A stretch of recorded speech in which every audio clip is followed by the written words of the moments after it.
Good evening. With one of the most contentious elections in the history of Nigeria, we continue to bring you updates and information on how the elections are going. Our next guest is a freelance journalist. Her name is Tina Armstrong Ogbonna. She's actually directly on the ground in Akwo Ibom State, and she joins us via Skype. Tina, how are you? I'm fine. Good evening. Good evening. So you obviously been monitoring these elections and covering these elections. And yesterday, Friday the 27th, you actually sent us an article that you wrote, a story that you wrote, where you were one of the attendants or the journalist panel that was over in Akwo Ibom State, where the Commissioner of Police, Mr. Gabriel Achong, stated while addressing the journalists that he was going to enforce almost what we call a curfew. Can you just briefly tell us what this was about? Okay. Yesterday at the state headquarters, the police state headquarters in Uyo, the Commissioner of Police, Mr. Gabriel Achong, addressed journalists in preparation for today's election. And it has to do with telling residents of the state to stay indoors from 8 a.m. to 5 p.m., apart from those that are going to vote. And the voting should be within their area. And he also said people found moving from place to place, like from ward to ward in buses. The buses will be intercepted, and everybody in the bus will be arrested because they are contravening electoral laws. And he said they won't be allowed to vote. This, he said, is due to experience of the past, where political parties, bring people and carry people up and down. And based on that, there will be strict restriction of movement from 8 a.m. to 5 p.m. today. Okay, so basically in his own words, I quote, says, there will be strict restriction of movement during the presidential elections from 8 a.m. to 5 p.m. Those found contravening the law by moving around illegally in Akwo Ibom State will be arrested and prevented from casting their votes. Now, you have been on the ground whilst the elections were going on. How did people respond to these kind of restrictions?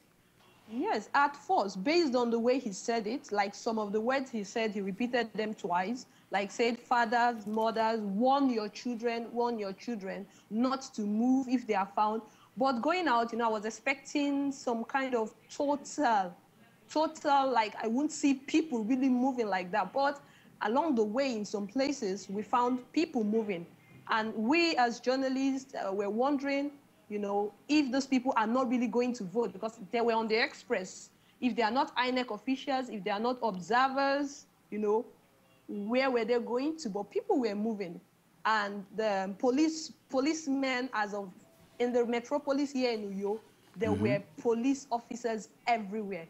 Like going to the polling unit as early as 8, and police officers were there while INEC officials were not there. So he said all that, but people moved, but not moving in a sense of like commercial, but people moved. We saw people on the highway.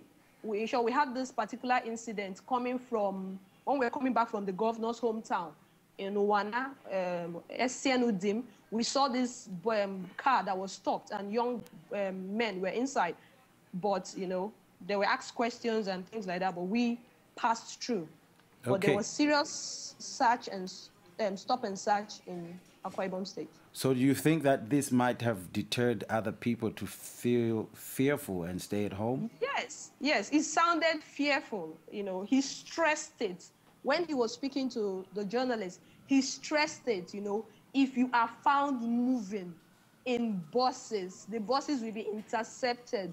I have created over 25 striking units to ensure there is no movement, especially from like place to place, so it was fearful. But really, going out, I really didn't see that much.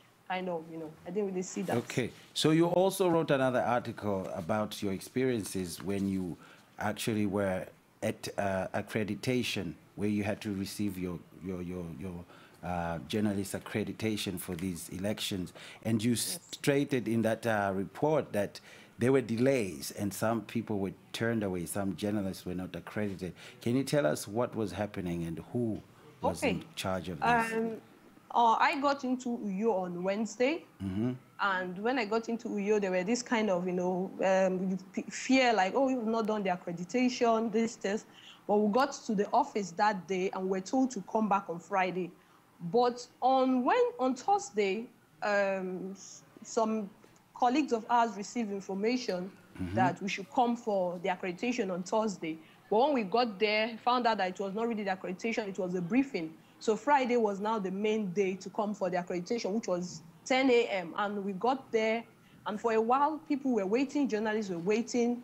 There was no briefing. After past 12, still no information. People were just sitting.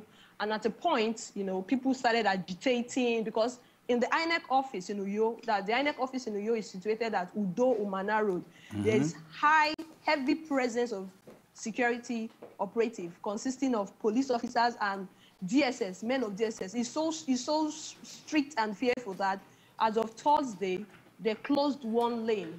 So they have this strict, so even when you want to agitate, you have this thing I hope I will not be thrown out of this place. But at about 1, because at that time journalists started shouting, talking that they're not coming to address us, and they came out with a list. At that point, some journalists were already inside the office of the PRO because others were sitting outside under the canopy.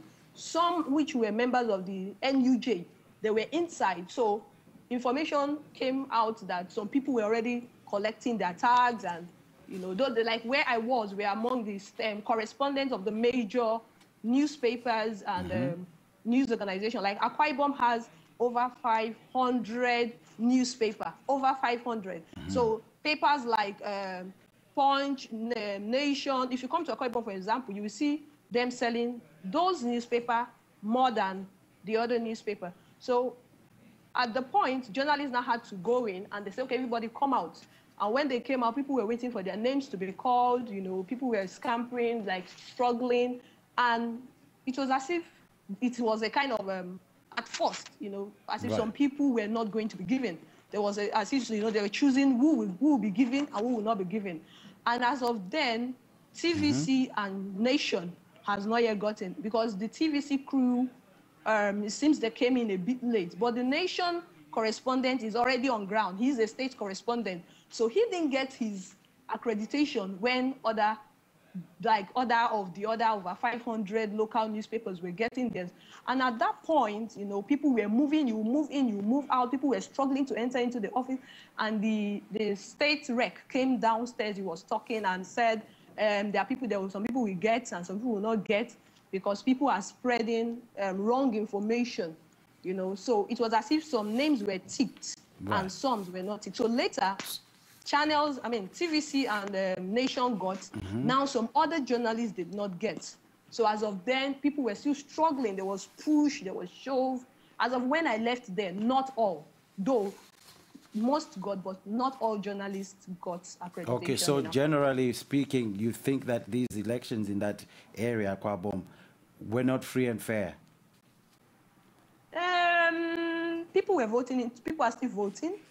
An alarm was raised in a particular place. We were already living, and so a lady called us to say some people were thumbprinting in a particular place. People were chased from voting, and we had to go there to really see what she was saying.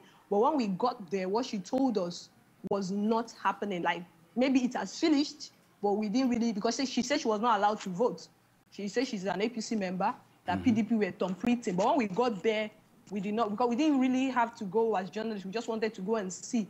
We didn't see that, But we noticed that in Uyo metropolis, in Uyo town, voting did not start on time.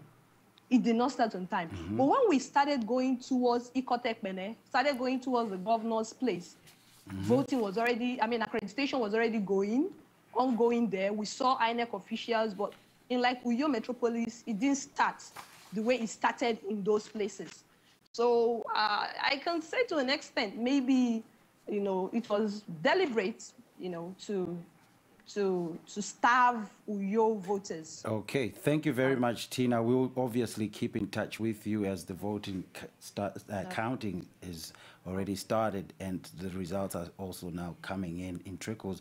But we'll obviously stay with our ears on the ground because you're the person we can talk to. Now, for the record, we also reached out to the Commissioner of Police in Akwa Ibom, and when we announced that we're Sahara TV, he was not interested in speaking to us. We just wanted to find out exactly how he was commandeering the area and also his operations. That was obviously Tina Armstrong, Ogbonna. She's a freelance journalist talking to us directly from Akwa Ibom State. Stay tuned for more programming as we bring you the results and also the updates of exactly what is happening in Nigeria. I'm Fungai Maboreke.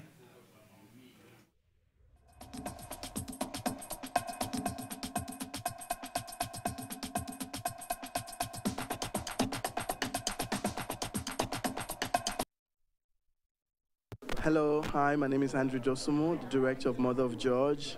You're watching Sahara TV, Everything Africa. My name is Novalet Bulawayo.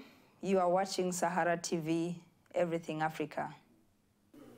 How you doing? My name is Daniel Ademinoka. I'm a film producer and director, and you are watching Sahara TV, Everything Africa. That's what it is, Sahara TV. This is Nature. You're watching Sahara TV, Everything Africa. This is Dr. Melva Green, and you're watching Sahara TV, Everything Africa. Greetings, family. This is Donisha Prendergast, and you are watching Sahara TV, Everything Africa. Don't go nowhere.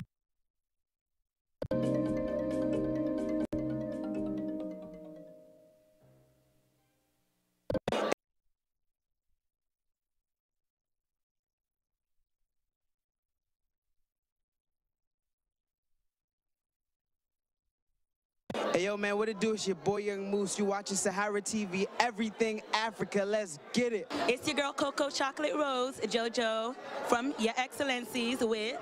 Princess, you already know, one half of Your Excellency. And you are rocking with Sahara TV. All about Africa. Hey. Hey, guys. I'm Augusta. I'm Martha. I'm Nikki. And we are Supreme Dancers. And this is Sahara TV. Stay tuned, guys.